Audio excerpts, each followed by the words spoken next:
एक वक्त की बात है। एक घने और खूबसूरत जंगल में सब जानवर खुशी खुशी रहते थे। लेकिन एक दिन उनकी खुशियों पर साया पड़ गया, क्योंकि वहां आ गया एक मगरूर शेर। शेर गुस्से से धारते हुए, मैं जंगल का बादशाह हूं, रोज एक जानवर मेरे लिए खाने में आएगा, वरना मैं खुद चान लूंगा। सब जानवर डर गए। हर रोज कोई ना कोई शेर की खुराक बनने लगा। एक दिन होशियार लुमड़ी लुमी की मुलाकात दो बहादुर बच्चों हसन और हिना से हुई, जो जंगल में सैर करने आए थे। लुमड़ी फिक्रमंद अंदाज में, ये शेर जंगल को कैद खाना बना रहा है, कोई इसको रोकने वाला नहीं। हसन पुरअज़्म लहजे में, हम रुकेंगे नहीं, हम इस जुल्म के खिलाफ आवाज उठाएंगे।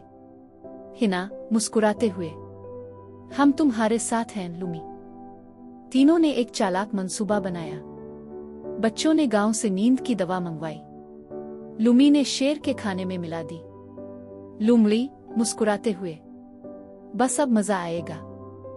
शेर ने जैसे ही खाना खाया, जोर से जमाइयां ले, और शेर ऊंची आवाज में, ओ वो नींद आ रही है। शेर धड़ाम से जमीन पर गिरा और गहरी नींद सो गया। सब जानवर जमा हो गए। लुमड़ी ने सबको हौसला दिया। लुमड़ी पुरज़्म अंदाज में, अब हम डर के नहीं जिगे, जंगल सबका है।